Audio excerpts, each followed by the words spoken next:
After covering my family's bills for months, from groceries to medical expenses, I got a cold Thanksgiving text from my mom that read, "Grateful you're alive.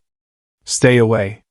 No call, no invite, just a reminder that my support meant nothing to them unless I stayed silent and useful. So I finally cut them off, for good. I covered rent, groceries, and car payments for my brother for 2 years. That evening, he mentioned our parents believed I was merely staying temporarily. I remained silent, but the following morning, his key no longer functioned, and an envelope containing the stark reality awaited on the porch, sealed and unyielding. Many thanks for being a part of our community today. Please let us know your viewing location by commenting your city now. Let's delve directly into today's segment. I was seated at the kitchen table, the one with the small chip from when Mark and I were children, when my phone vibrated. It was Thanksgiving night, and the house was still, save for the low hum of the old refrigerator. I glanced at the display, anticipating perhaps a delayed message from a colleague, but it was Mom. Her message struck me like a blast of frigid air. "Glad you're alive, keep your distance." 6 words, no salutation, no explanation, just a definitive statement that constricted my chest. I placed the phone down, my coffee mug still warm in my hands, and gazed at the faded patterned paper on the wall. Outside, the neighborhood was vibrant with the glow of porch lights and the faint sound of merriment from another family's meal. My own dinner plate sat untouched, turkey remnants I'd warmed up alone. For 2 years, I had been covering Mark's housing costs, his food, even his vehicle insurance, believing it was what family members did. I took on extra shifts at the library, skipped my own medical appointments, and watched my savings diminish, all while he assured me it was a temporary situation. That night, he arrived home late, keys jingling as he entered. The scent of ale followed him, sharp and familiar. He tossed his coat onto the sofa, not even looking at me, and murmured, "Mom says you're just crashing here, not genuinely family." His tone was casual, as if discussing the weather. I was standing by the sink, cleaning the same dish for the 3rd time, and my hands froze. Water dripped onto the linoleum, each drop sounding louder than it should. The words stung, not because they were loud, but because they were so understated, so factual. I had sacrificed so much: weekends, aspirations, peace of mind, and now, on a holiday intended for appreciation, I was the outsider. The rejection wasn't new, but this time it felt conclusive. I slowly dried my hands, feeling the burden of every decision I'd made, and wondered how much more I could endure before something had to yield. It began 2 years prior, after Mark lost his employment at the auto repair shop. He approached me, eyes reddened, stating he just needed a bit of assistance until he regained his footing. I was 30 at the time, employed steadily at the library, residing in the same 2-bedroom apartment we'd shared since our 20s. I told him it was fine, that relatives support one another, so I began covering his portion of the rent, $18.50 a month, plus groceries, utilities, and even his car payment when he fell behind. Initially, it felt like the correct action, like I was demonstrating I could be the reliable older sister our parents always claimed I was. But it didn't remain minor. Every month there would be another justification. The vehicle required new tires, his phone bill was past due, he needed to purchase new work footwear. I would write the checks, balancing them against my own budget, foregoing meals out or allowing my car insurance to lapse for a few months. I recall standing in the supermarket, gazing at a carton of eggs, calculating if I could afford both his cereal and mine. The fluorescent lights hummed above, and I felt a constriction in my chest, as if I were submerging in someone else's existence. Our parents offered no aid, yet they didn't obstruct it either. Mom would call, her voice gentle but firm, saying, "Mark has always been a dreamer, you know that. He needs time to discover his path." Dad interjected once over a crackling phone connection that I was the stable one, the one who could manage it. They would reminisce about how I used to organize Mark's school assignments when we were kids, as if it were my duty to sustain him indefinitely. I would hang up, sit on the couch with the television muted, and wonder if they even perceived me anymore, or if I had merely become a financial account with a pulse. The most difficult part wasn't the money, though. It was the quietness between us, the way Mark would arrive home, drop his footwear by the entrance, and never express gratitude. He would laugh on the phone with his companions about new video games or a bar tab while I was in the adjacent room totaling receipts. I abandoned my Saturday morning strolls by the lake, the ones where I would observe the waterfowl and feel a sense of order in the world. I ceased saving for that journey to visit Aunt Linda in Florida, the one I had envisioned since I was a teenager. Dating? Forget it. I lacked the energy to explain why I was perpetually stressed or financially strained. Sometimes late at night, I would sit at the kitchen table again, the same chipped one, and leaf through old photo albums. There we were, Mark and I, constructing snow forts in the backyard, him grinning with a missing tooth. I would trace his face with my finger, recalling when we were close, before life transformed me into his support system and him into a stranger.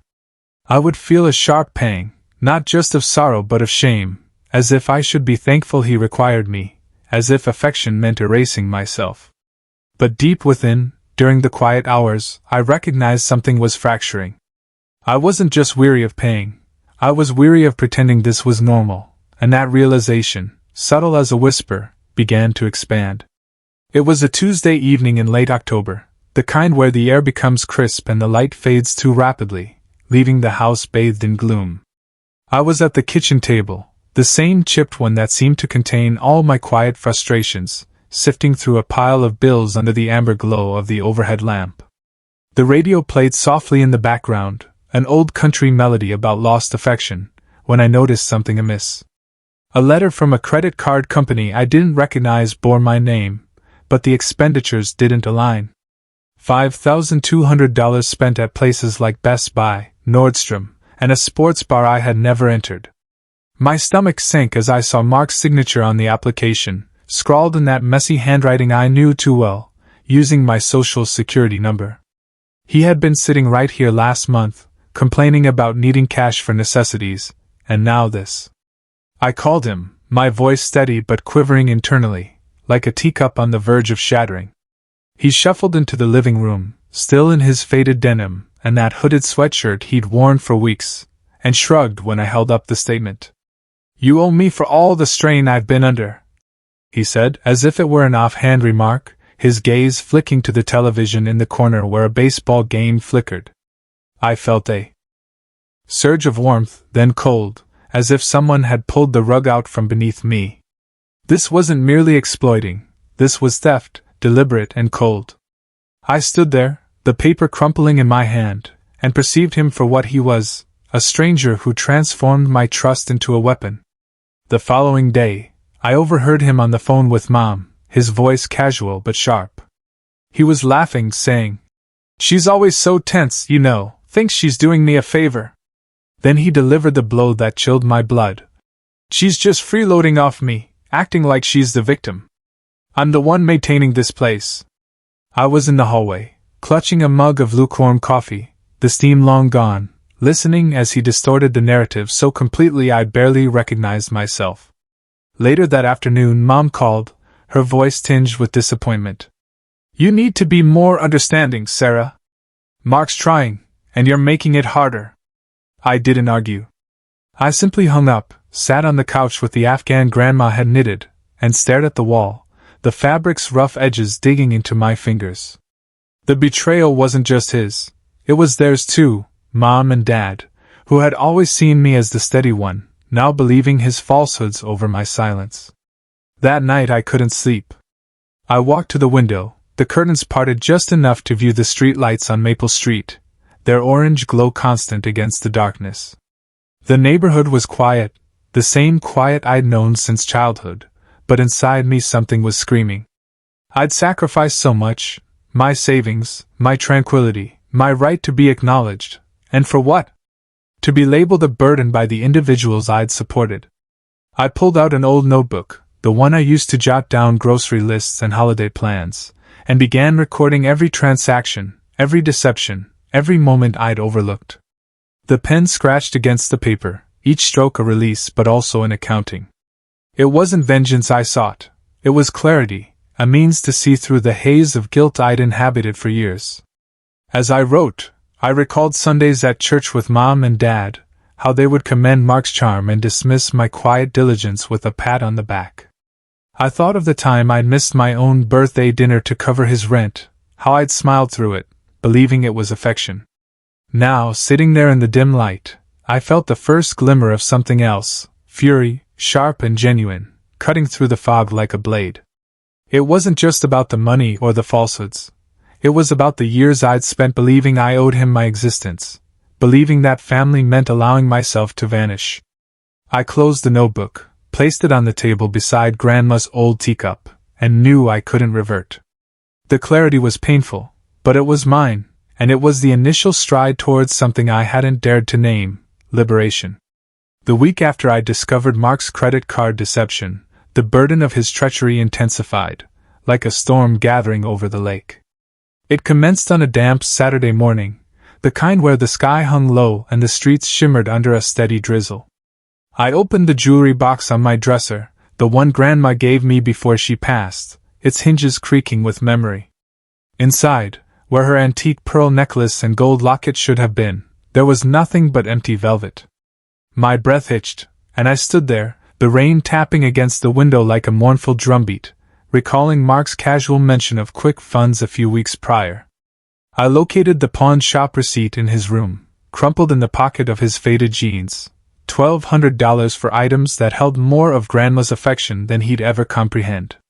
When I confronted him later that day, he leaned against the wall in the living room, arms folded, and said, "You weren't using them anyway, what's the big deal?"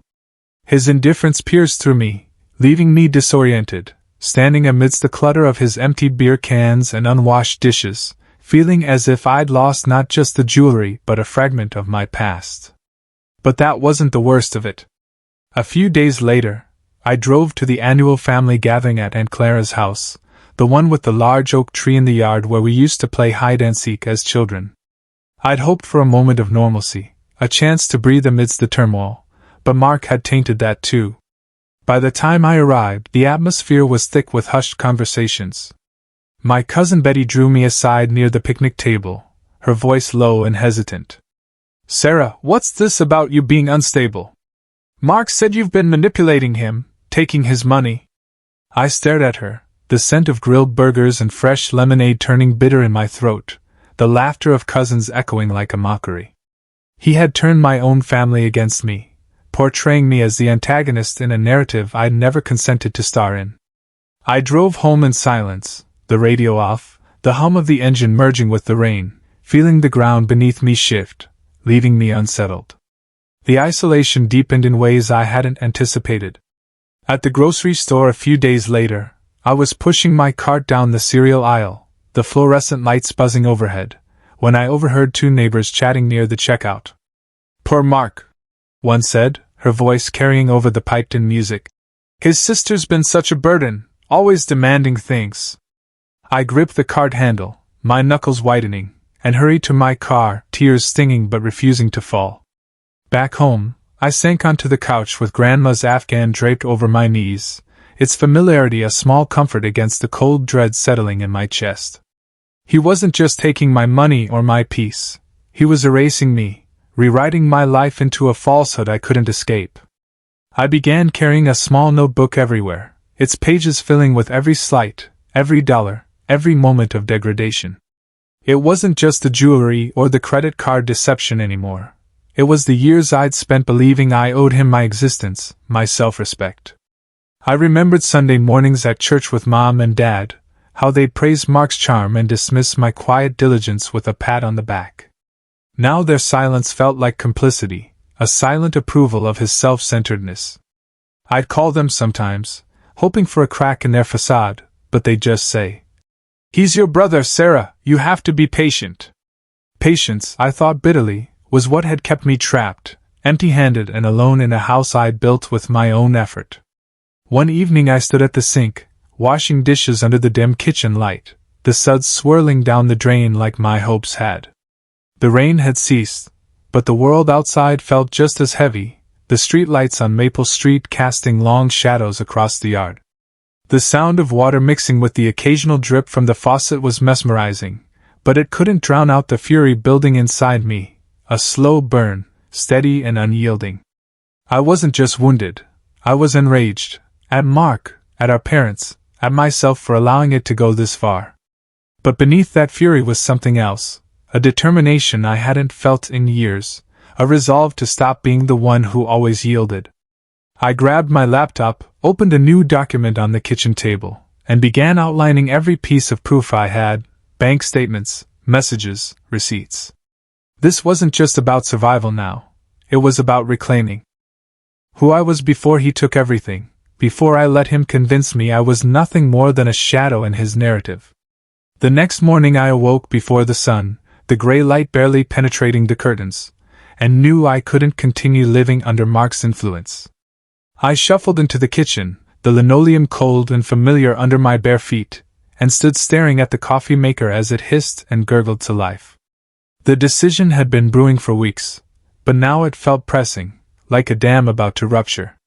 I retrieved Dad's old toolkit from the hall closet, the handle worn smooth from years of use, the metal clasp still bearing his initials, and carried it to the front door.